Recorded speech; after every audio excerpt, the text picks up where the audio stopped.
The journey of the evolving leader is to move our focus between the questions of self, our inner journey, and the questions of what the world needs from us, the outer quest.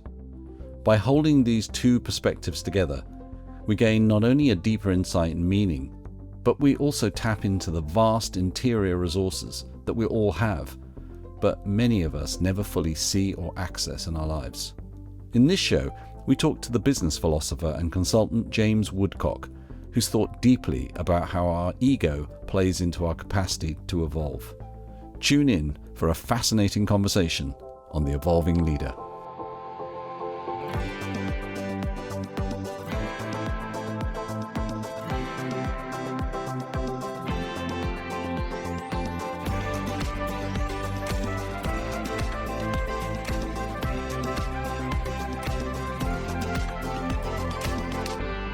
Hi friends, welcome to The Evolving Leader, the show born from the belief that we need deeper, more accountable, more expansive, more consistent, more human leadership to confront the world's biggest challenges. I'm Scott Allender, along with my friend who needs no introduction, but I'm contractually obligated to give him one. He's a leadership guru and an expert in all things, and it's my good friend John Gomes. John, how are you feeling today, my friend? I'm going to check our contract, but yeah, I'm feeling excellent. Because I don't know what else you're going to pull out that's in the fine print. But anyway, no, I'm feeling really good. Had a very fulfilling week, lots of fun stuff, and looking forward to the weekend as well. So great start to the year.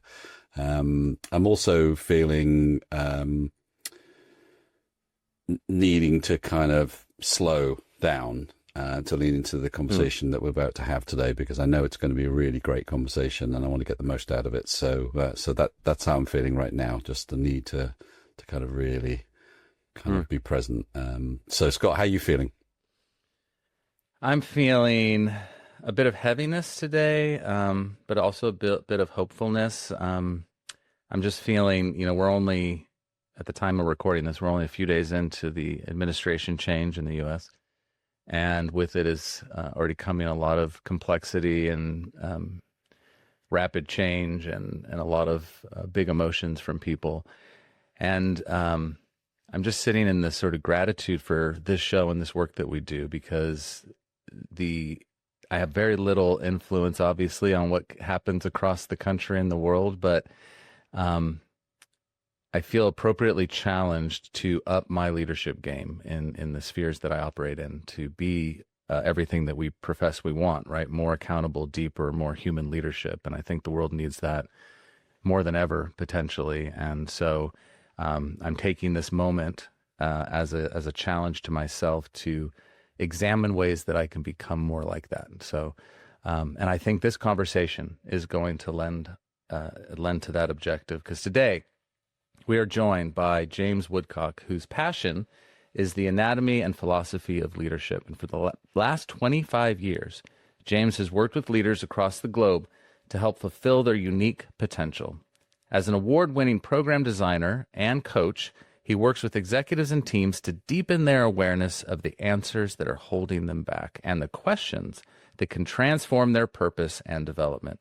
He's held senior positions as head of learning and performance innovation for PA Consulting, training mobilization lead for the rollout of England's COVID-19 vaccine program, and head of agile training and coaching for one of the world's largest banks. Today, James is a partner within Korn Ferry's leadership development practice in the UK, and he is the author of Ego Flip: How to Reset Your Leadership Life. It's a deep reflection on the question, who am I as a leader, and the implicit paradoxes that must be embraced to live that role successfully. James, welcome to The Evolving Leader. Thank you, Scott. Thanks for the intro. And great to meet you both. James, welcome to the show. How are you feeling?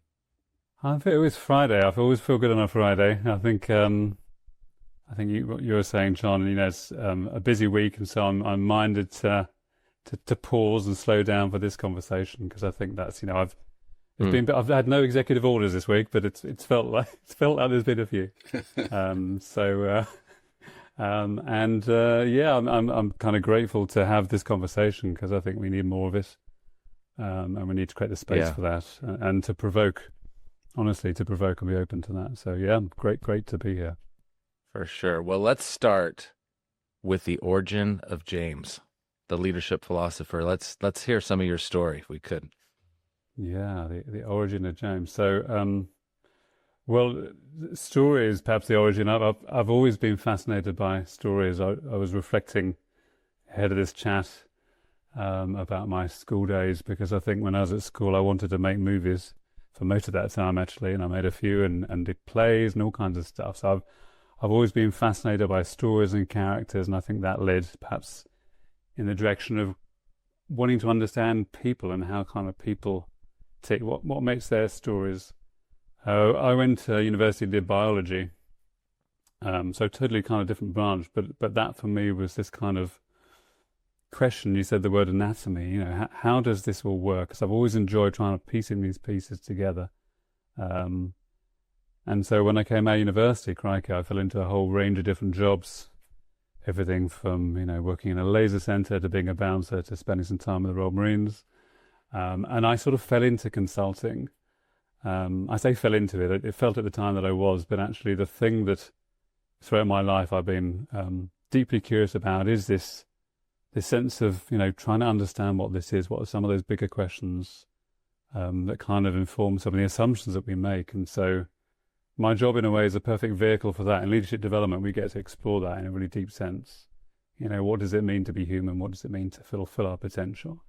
And the beauty of it is it's almost an unanswerable question. There's so much depth you can go in to explore that. And so my sort of career, I've explored that through many strands. I've explored it through the sort of the psychology of leadership, but I've also gone deep in terms of the philosophy. And in a sense, it was those two strands that sort of led to this book. And trying to distill, in a sense, where we've got to and reaching a bit of a bottom, because I think a lot of us look around today, and certainly in my case, I felt a sort of frustration that there is a regurgitation of, some of the sort of explanations and concepts as to what good leadership looks like that doesn't marry with the world today. We see the challenges in the world today. Maybe there's a different way to do this. I was kind of keen to delve deeply into that, and that's where Ego Flip came from. So I think we've got a first here. If I heard you right, I think you're the first ex-bouncer that we've had on the show. Mm-hmm. Is that true? I think so. Well, a charming one as well. Can't place you in that role, but anyway, we all transform. So I'd like to help our listeners understand why they should look at themselves with the ideas and tools in your book. Ego Flip is divided into these three big sections. Can you kind of talk us through how it's organized and the journey that they'll go on if they grab themselves a copy? Yeah, and I think so. To answer that, it's perhaps to say who the book is for, because I think that's partly where I was at when I started to write the thing. And I think there's two sides to the book in a way. One is really it's for anyone who's interested in the world, how the world works, because it is changing so quickly. My contention is that we profoundly underestimate how quickly it's changing. I think we're seeing signals of that now. If you look back through history, of course, there have always been periods of momentous change, whether it's sort of societal or technological.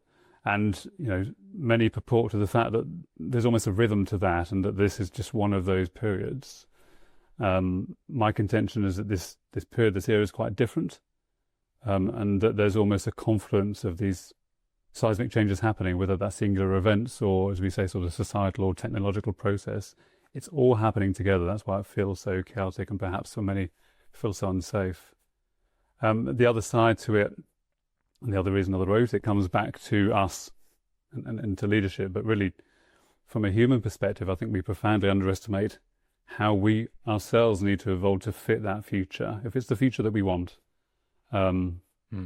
If you go into Google and look up a guy called Jean Cotte, and he produced these beautiful depictions back in 1900 of what the year 2000 might look like. I think they were little sort of picture cards put into cigarette boxes at the time. And so he had to imagine what would, as a Victorian, 100 years hence look like. And it's fascinating because in many ways he was uncannily accurate. And you see these depictions of, hairdressers where there's sort of automated haircutting going on, or farmers with kind of all kinds of machinery. So in a sense, the application is brilliant. Obviously, it looks a little different today. But what he gets wrong in every single one of those pictures is the fact that the people stood in those photos, or in those pictures rather, are Victorians, haven't changed a bit. And that's what we get wrong. We kind of think about the outside world. We fail to turn that back to ourselves and say, well, what about us? What is it that we need to shift? What's that introspection we need to bring to thinking about the future?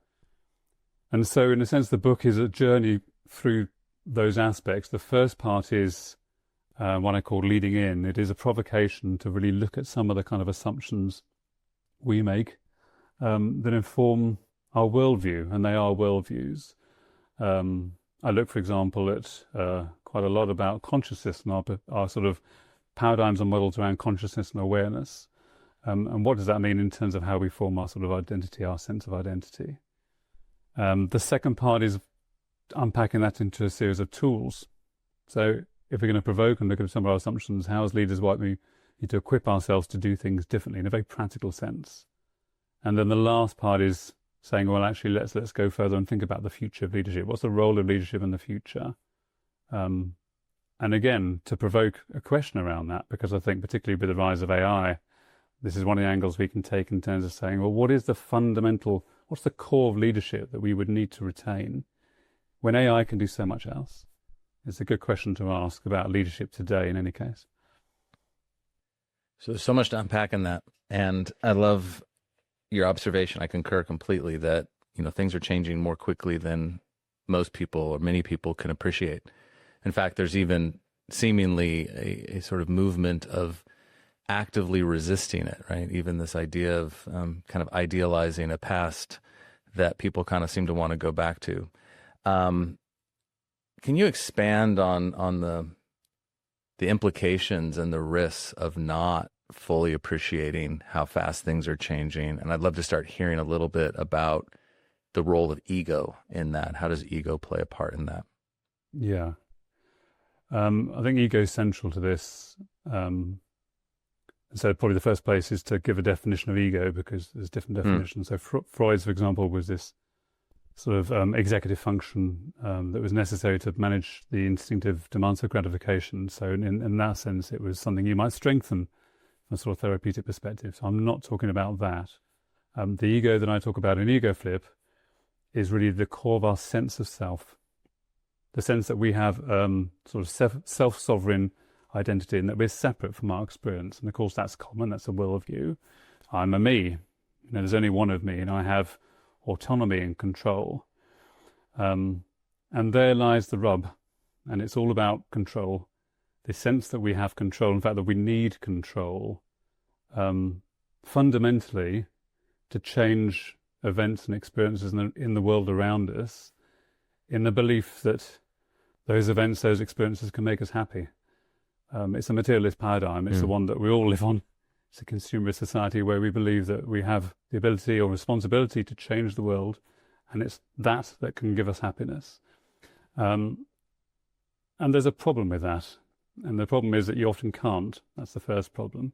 The second problem is if you look deeply into control and ask the question, well, do you really have it? You find a lot of evidence to show that actually you don't have control. This locus of control that we perceive that we have, that in a sense is a very role of leadership, isn't necessarily there. I mean, what would the role of leadership be if you didn't have control? Is one question we could ask.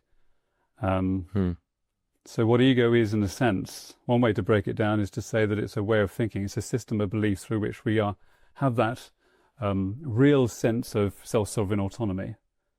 But let me just give you one tiny little example of where we could start to poke at this, because this is what I'm trying to do with the book, is to sort of unpick this.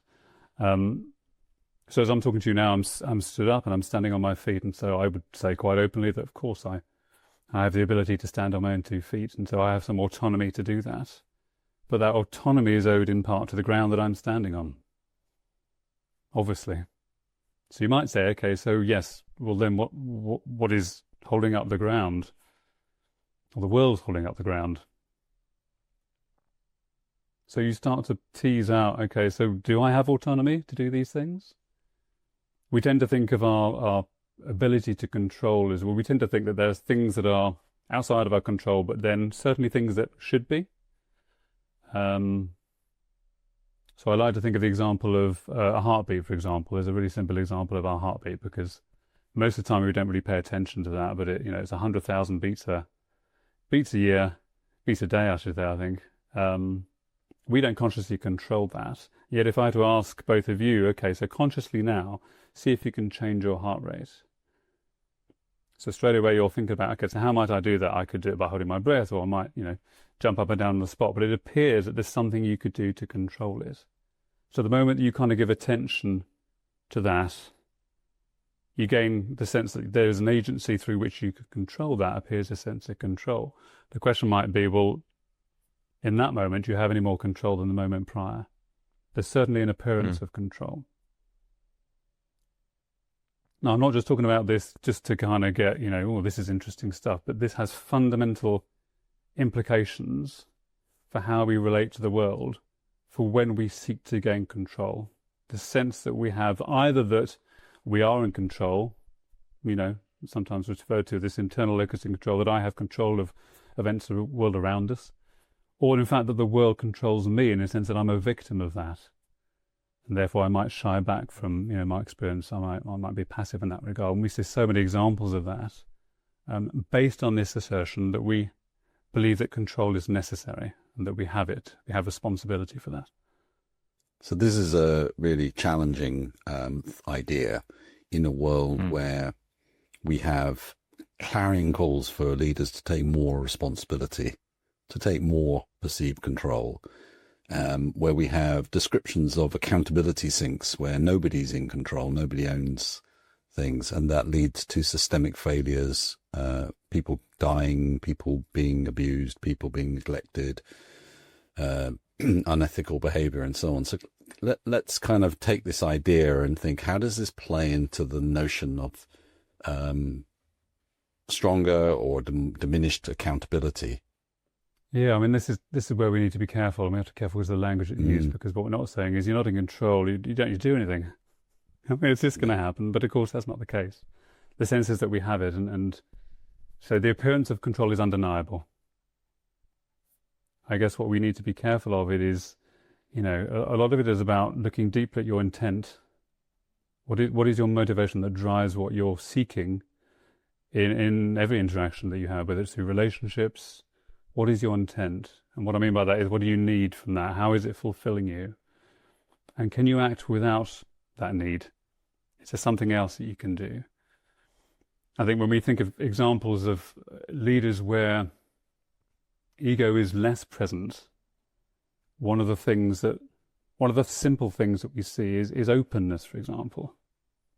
Such a simple thing, but the openness to ideas, the openness to, for example, have deal with paradox, or dilemmas, so that we're not automatically having to form a judgment because we need to be in a position where we feel strengthened by that, but to be open and therefore I often think of those people who've, as they say, sometimes take time to sit down with their enemies, and to see the other side, the other sort of side of the fence, and gain different perspectives and not be fixated on your own at the expense of another. So there's something about recognizing that the intent that you have to gain control, is not about not taking part in the game. In fact, in that sense, in terms of the appearance of control, it may look like you can gain more control in that way. That's a helpful starting point, and I think where people listening here have a very high degree of a sense of needing to be in control, and their jobs also are constantly pointing to. I'm thinking of a sales director, for example, and where the pressures every day, every month, or it's like, what are we doing to seize every ounce of opportunity and control over closing sales or creating new leads and so on. So what you're talking about from a philosophical point of view is that it's not about losing responsibility for it. It's about how you think about the influence you put into this, and where you can stay open to the answers of being able to deliver accountability. Yeah, Yeah, I mean, ego creates fear. Let's put it another way. It creates fear because we're concerned that we're going to lose something. So if you take a salesperson, for example, if their activity is driven by the fear that they need to achieve their targets, they're going to behave in a certain way. But that fear that's created is not about the sales. It's something that is created through our own sense of what we think we need to fulfill ourselves to be happy. So if we think happiness looks like hitting a sales target, and that is how we're going to fulfill who we think we need to be, if it's dependent on that, we're going to act accordingly. You can have somebody who's equally or even more accomplished at hitting their sales figures, but there's a different intent as to why they want to get those figures. And if they don't hit those figures, it doesn't necessarily form a judgment that they put upon themselves. So part of it is looking very closely, again, as I say, at intent and what is it that you need from your experience. And unfortunately, we live in a world where the world is telling us very frequently what it is we should want. You know, organizations measure us on that basis and recognize and reward performance on that basis. So part of it is just noticing that there's a lot of noise out there that will tell you, again, this is unfortunately a fixation, an external fixation, that tells you what you should be thinking. Creating the space to step back from that and ask yourself, is that actually what I want? Sometimes it's as simple as that kind of question. Is that what I really want? Is that what I, want in the long term? I think partly what happens from a mindset perspective is we tolerate this fear on the assumption that it's short term, and that's how targets often work. We're motivated to get over the line to do that. What if that wasn't the case? What if there's something you had to do for years and years now? Is that what you want? What if you suddenly weren't getting paid for your job anymore? Do you still do it? If you're in a place of fear, it's unlikely. It doesn't have to be that way. This is super fascinating. We're equating a lot of the ego conversation into control. So I love the framing you've given. Do you see any other types of egos at play? So I guess I'm thinking of people that I've coached and worked with where, part of their ego is trying to usurp control, and they might do that even more in a world that's feeling more uncertain. But I've also worked with leaders whose ego is one where they desperately want to be liked and popular and pleasing to people, and part of their issue is that they don't influence outcomes enough. They sort of are more passive, and they have to sort of almost assert themselves more. And do you see that playing out as well in terms of the way that ego gets in the way, or kind of a different angle on this challenge of control or influence? Yeah, so we tend to think. So I kind of draw a scale, and at one end I'd have what I call kind of fast ego, and then at the other end passive ego. We tend to think of the former, and that is because this is in an individual who believes that they have control of events in the world around them, and they have this sort of internal locus of control, so they act on impulse. If something goes wrong, they'll blame somebody, and they make a lot of noise. But that exists in politics, in media, and organizations alongside passive ego, and that's those individuals, as you say, who feel that they aren't in control. They'll be hesitant, they'll be risk averse, they'll step back, and they'll in effect create space for that fast ego. They're both forms of ego. The difference is their locus of control. They both believe that control is necessary and is evident, and that they need it, but the way they relate to it has different ways. And of course, for each of us, there may be situations where we're one and situations where we're the other. It's not that you're predominantly one necessarily, although we tend to play a role within an organization. We'll find a way to become effective, and we'll set up power dynamics in organizations in order to assert that authority. And that is how you create hierarchies in organizations, because you create these power dynamics to allow ego to kind of manifest in that sense. But they're two ends of a spectrum in a sense. You get both. Yeah, it's helpful. Thank you. So once we've started to become more aware of the fear and the way in which our ego will adapt to these situations, how do we flip it? What are the practical things that we now need to start talking about? Yeah. There's lots of things you can do, and also you can make it overly complicated. In a sense, the problem starts the moment you start to create a process for this, because ego loves a process. Another way of describing ego is it's this belief that You need to become something. And That's so where I've been going wrong all these years. Yeah. But it is, it's sort of addicted to the search. Whatever that search is, whether it's I need to, get better at this, it's a belief that I need something more than I have. It's a lack of acceptance. That doesn't mean that we wouldn't go and, be passionately learning about something, but we're not, in terms of how we value ourselves, dependent on that. So we have to be careful about giving a kind of a process. There are a few things that are important. And the first is knowing who you are. So if you want to flip the ego, when we talk about flipping ego, for example, stepping outside of ego, it's about shifting your perspective. So we all have particular perspectives and they get fixed when we have that sense of self. So how do we change that? The first thing is to understand what is that perspective that you're starting with. What is that point of view? In the book, I've created a model called ego dynamics, where I've tried to break that down into a level of detail to say, actually, in any one situation, we have what I call a governing thought, and it is this governing intent. And it's defined from an ego perspective in terms of what is it that I need to fulfill me right now in the situation. And it's how we form our relationships, it's how we interact with others, that's how we build trust. That governing thought creates that focus of attention, that perspective. So an example of a governing thought might be what? So it could be that I need you to get what I want. In this situation, I need you to get what I want. What I want could be different. I could flip it around and I could say, actually, my belief is that you need me to get what you want.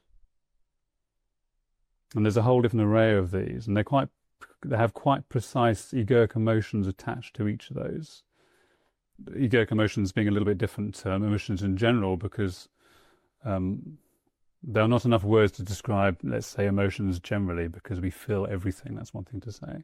Egoic emotions are quite definitive and specific, and it's about how they inform our perspective.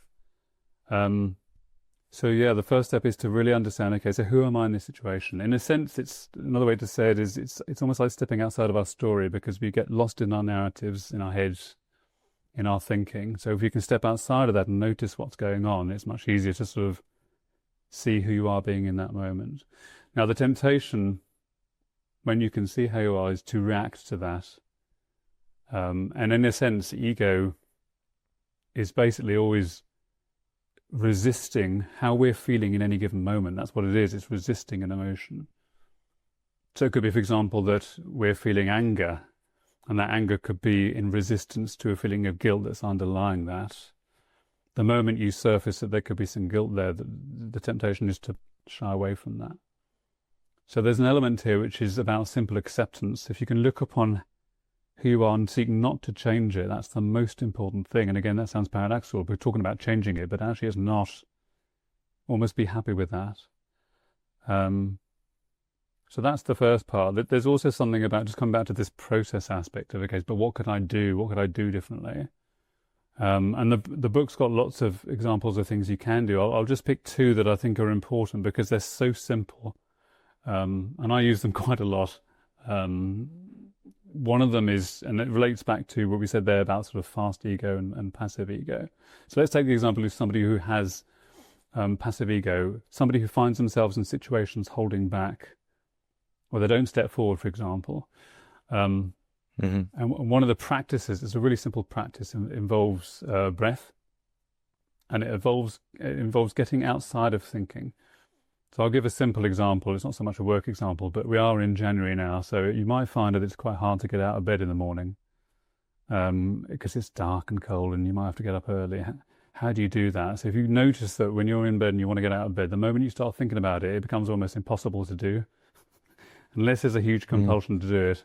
The moment you give it too much attention and thinking, of course, all you'll do is you'll come up with reasons why you don't have to do that, and I can do that later.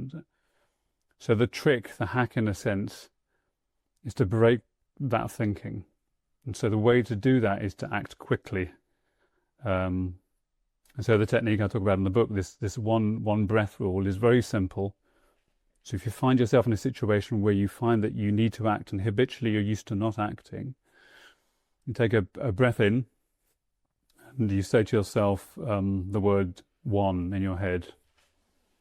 And then you breathe out and you think the word breath. And on the moment you breathe out, you act. And the reason that this such simple process, as it were, can work is because the first thing it does, it takes you out of thinking. You have to think one and breath. You're in effect creating a cue. So next time you do it, you've remembered this. So your attention goes to it more easily. And the third thing is it's quick. You haven't got time to work it through, and you don't get stuck in thinking. One breath, you say it in your head, and you act. And it sounds so simple, but the moment we try and make it more complicated is the moment we tip into as a process, and you're not ready. And half the problem is this belief that we need to be ready. I love Hugh Laurie's quote that, there's no such thing as ready, there's only now, and that's the truth of it. Many books sell themselves by telling you there's a process you have to follow. Often it's not. Get rid of the process. Just do Where it. did you come across this? Where does this come from? The idea comes from realizing that we are addicted to thinking, and we don't notice it. Say more about that. Yeah, so we can get lost in thinking, and I think it's an easy habit to do. And a good example of that, and one that I recognize in myself, is almost a pursuit of understanding and thinking that actually, the more understanding, the more can solve it, and we can get lost in that. In the same ways we can kind of get lost in stories. And so one of the important things of ego is to better notice how you're thinking. Notice how you're thinking. Thinking is obviously an incredibly useful cognitive ability. The challenge with ego is when it can hijack our thinking, when we are creating judgments about ourselves.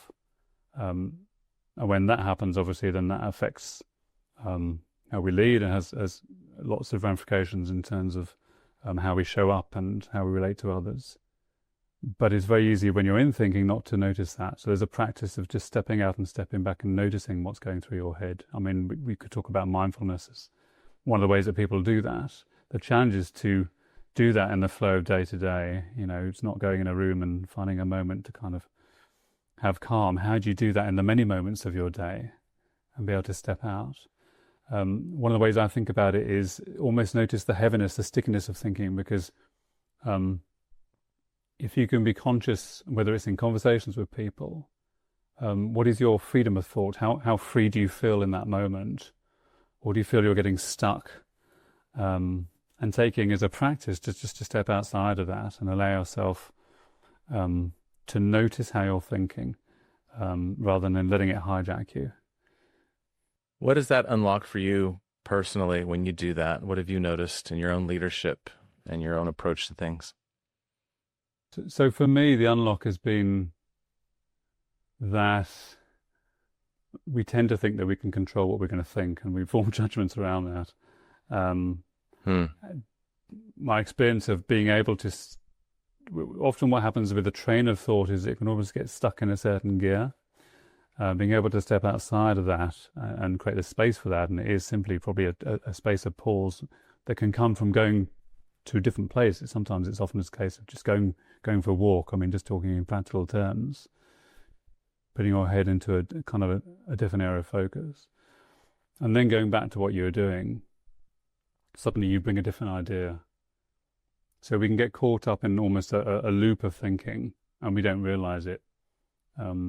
So the important thing for me is almost to build it as a bit of a practice, to take time in the day, for example, to allow yourself to not get on that kind of treadmill of constantly having to solve stuff. I think we all feel responsibility for solving things, and if we're not solving something, if we don't understand something, then somehow we're not sort of living up to the expectation, or we could be doing more. There's a huge amount of productivity that, in my experience, it comes from stepping back from that and allowing yourself a break, so that when you come back again, you have new ideas. I mean, that's, in many ways, when we think about the creative process, absolutely essential to create space for that. At the same time, what it's doing is it's saying, you know what, I don't know what's going to come up next, and I'm happy with that. There's a value to me just stepping back from this. That's super practical and useful. You outline sort of 8 practical tools to build a leadership manifesto. Could you touch on, I know we don't have time to go into depth across all of them, but maybe you could just sort of hit on them, and we could maybe pick 1 or 2 to go deeper onto. Yeah, the manifesto in the book is very much about what are the different things we need to dial up as leaders, um, to be able to lead outside and beyond ego.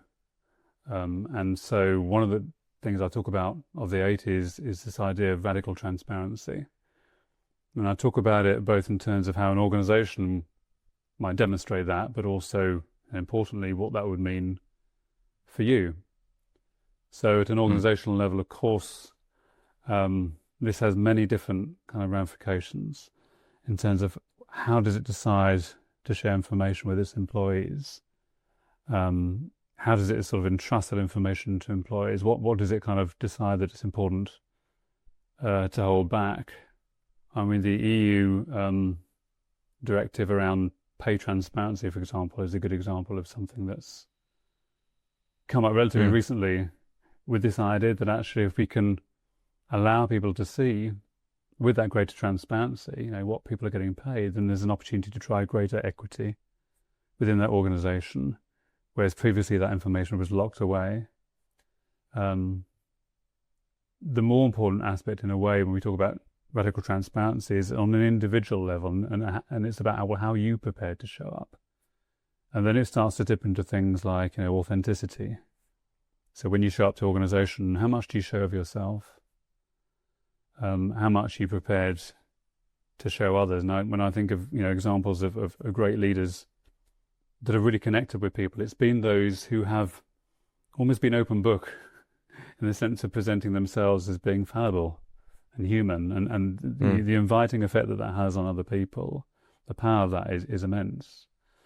Another aspect of this and transparency that's come up actually relatively recently is around feedback. There is an example of process where typically feedback is something that's closed book. It's done perhaps as a one-to-one conversation. It's not something that tends to get shared, and yet it's a really important process. The question is, well, what's it driving? And so I was reading recently, that the CEO of NVIDIA was talking about how he doesn't do one-to-one feedback, he does it in groups. He doesn't believe, that he has the capacity to do it, but actually the value of having feedback in groups and open forums is that, of course, then the opportunities that everybody gets to learn from that conversation. Of course, that requires a huge amount of trust. Sounds like a great idea, but if you don't have the trust, because feedback is ultimately personal, so it can prove counterproductive if you don't kind of hold it in that sense. I mean, my view is that that's great, and you still need to have one-to-one conversations, because I think, again, coming back to the role of a leader, there's a critical role of a leader to be able to connect on an individual, personal basis with somebody to build that trust, which is more than just feedback. It has to be a two-way conversation. So yes, absolutely. But there are a lot of opportunities for organizations to increase transparency. The question is, in some ways, what do you need for that? What's the bold move that it's going to take to open that up? Because, there's a risk that if you try and do it, and it can have the wrong effect if the leadership is not there to support it in the right way. And that is the very question that comes to mind with all of these things, because if you're going to be a progressive organization, you have to know where to start first to create the safety or to create the means. Because, as you say, if you did some of the things that other organizations are trying, like open feedback, that could just become hostage to the existing culture and power systems. And you describe how that ego works at large, and you talk about the evil genius organization. Can you expand on that? Yeah, the evil genius organization. If we think about, when we've been talking a lot about ego at the sort of individual level, how ego plays out on a sort of a macro scale, what we see are these sort of dynamics, these power dynamics that I mentioned earlier. And when you look at an organization as in a hierarchical system, it creates these axes of control that I talk about in the book. For example, on one end, you could have predictive power. So an organization absolutely needs to be able to predict the future, come up with the right answers. On the other end of the scale, it also needs to have what you could call disruptive power. The power to envision changes and disruption in that organization. You need both of those. And these axes, what's interesting is they sort of tend the organization between order and chaos. And this is a dilemma that every organization faces, that it needs to create control within that system, and at the same time, that will also kill it. So it has to evolve at the same time. And so this sort of tension between this, order and chaos and the competing almost powers that you can creates this dilemma. In many ways, it's the role of leadership to reconcile that, but it creates a space for ego to play. We think about predictive power. People often form areas of great authority by the information and knowledge that they have in their organization. So they can choose to allow the free flow of that, or they can choose to leverage that. And similarly, from a disruptive power perspective, how they might create sort of authority in an organization to create change, to build networks to do so. So the evil genius organization is saying, well, actually, we need to pay attention to where these power dynamics can establish themselves and the role that leaders play. And of course, across each of these dilemmas, there's an opportunity to do things differently. And really what the book is encouraging us to do is to say, actually, well, how do you support the organization best to allow the free flow of value through those different axes of control? How do you give control away is often one of the ways to do that. I often think from a leadership perspective, the greatest act a leader can have is to work out how do you give power to others, which is the opposite of ego leadership, which is always seeking to gain greater control and greater power. Where are you seeing examples of organizations embracing this or being good at doing this? I think one of the interesting ones is when we look at B Corps, so B Corp organizations, and these obviously are organizations which are really thinking about not just the benefit of what they do to their organization, but the greater societal impact. And I think in many ways it's challenging for an organization. Are the goals of your leaders big enough? I think what's interesting is, and we find this in politics, I think, as well. Sometimes when we look at organizations, actually, to be successful, to kind of harness that greater level of control, the goals are far too small. And you can see that in different parts of an organization. This idea of when we have these bigger goals, sometimes seemingly impossible goals that we're trying to face, the only way to solve those goals is to work across a bigger system. That could be within an organization, obviously different parts of an organization, or within an ecosystem of other organizations. And so that requires a certain type of leader to do that, to work across the whole kind of network of the enterprise or beyond. It also requires such a leader to have courage to kind of go first, because that's a brave place you have to play when you're trying to achieve these bigger goals, because it requires more than yourself. The value of that is obviously these sometimes called impossible goals bring huge purpose to those who work to them. I think about the example you mentioned in the intro when I worked on the COVID vaccination program. And that was what I would call one of these impossible goals. It was a challenge that we'd never really had to face before.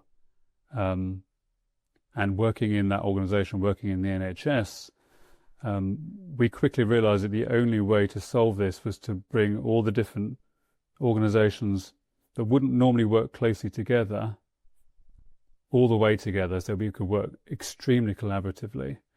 The only way that was possible ultimately was this recognition that there's a purpose far bigger than ourselves that just drove away so much of the bureaucracy. Everybody just said, yeah, we just have to find a way to make this happen. Had our goal been narrow, that would not have been possible.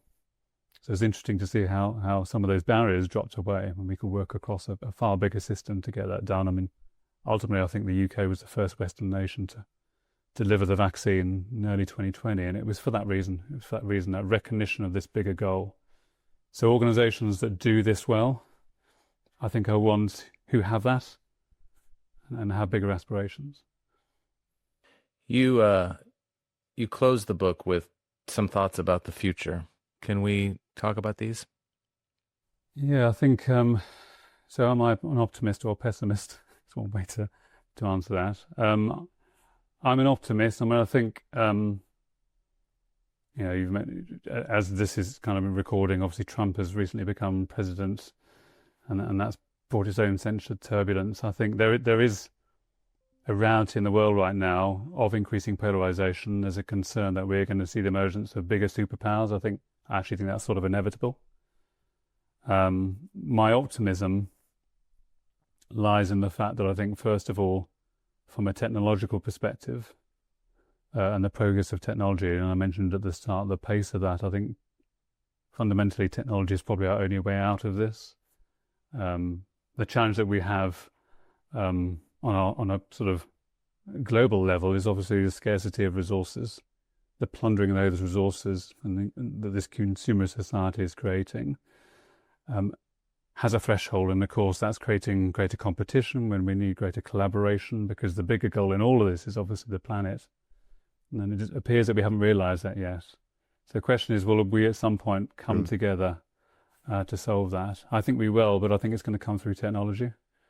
Technology is a double-edged sword, because for everything it helps us solve, it also creates the risk of it being weaponized in some other sort of aspect. But I am optimistic, and ultimately I'm optimistic for the simple reason that I think when we come back to who we think we are, I think we all have an innate sense of connection. I think where we see polarization and sort of entrenched nation states, it appears that we've retracted from that. But actually, I believe for all of us, there's a sense that actually, we are part of something bigger, intimately part of something bigger. I think that innate sense will ultimately drive us in a positive direction. Well, I'm glad you're optimistic. I need that. I need that optimism to wash over me. I think we definitely do, and I think it's not about just sort of being pragmatic and trying to pick out the best of what's actually happening. It's about having vision for what can come next. And I think what's great about your work is that it provides some really practical things about how to evolve yourself with the realities that we face. So I'm interested to know what's next for you, James. What are you into inventing or working on next? Yeah, I mean, the work that I'm doing at the moment is kind of at two ends of a spectrum. Again, I do coaching work, and so I think there's something that I enjoy deeply around one-to-one interactions. The other side of the work that I do is looking at with organizations and looking at the system and how can we unlock leaders in that system to really activate the organization. So I think, again, coming back to the role of leaders, the role that they play, my work as a consultant in leadership development has really been thinking about, the formal side of leadership. How do we take leaders? How do we develop leaders to drive an organization's strategy? And what's fascinating now and is the opportunities to actually work on a broader level so that leaders really are in a position to activate organizations. Every organization is going through transformation. This is reality. How can you place leaders in a position where they can really drive that? We need to think a bit differently about, therefore, how we support them in that. And so the work that I'm helping with and hope to be more involved in the future is to help organizations think systemically about how we support leaders in that role. Because I think historically, when we think of leadership development, it's often in small pockets and small places. What we really want to do is create sort of a flywheel effect. How can we create something over here in the system that has an effect over here, that creates an amplification, that creates an energy and activation from leadership as a whole? And that's necessary, again, because of the pace that organizations are moving. We need to equip leaders to play the role that we need. So I'd like to ask you a quick question about if there was something you could place in people's mind, a question that you could place in leaders' mind right now that they think about in their downtime at the weekend or whenever they're traveling. What might that be? Okay, so I think a question that I would sow as a little seed would be the one we mentioned earlier, which is, what do you need to be ready? And to really challenge yourself around that. Most of the growth and opportunity comes when you realize actually you will never reach that point And so the other question is, well, what if you're ready now? So my sense is many of us put things off. I'm sure we could probably all write a list of things that we want to achieve. What if you just did it now? What if you kind of said, actually, I'm gonna give that a go. That may be the source of greatest learning, to do that. So that might be the question. And use this weekend and try it out. Yeah, I'm going to. I love it. James, thank you for joining us today and sharing a bit of your work. Really appreciate your insights. Thank you, Scott. Thank you, John. Really enjoyed it. And dear listener, thank you for joining us. And please do order your copy of Ego Flip if you haven't already. And until next time, remember, the world is evolving. Are you?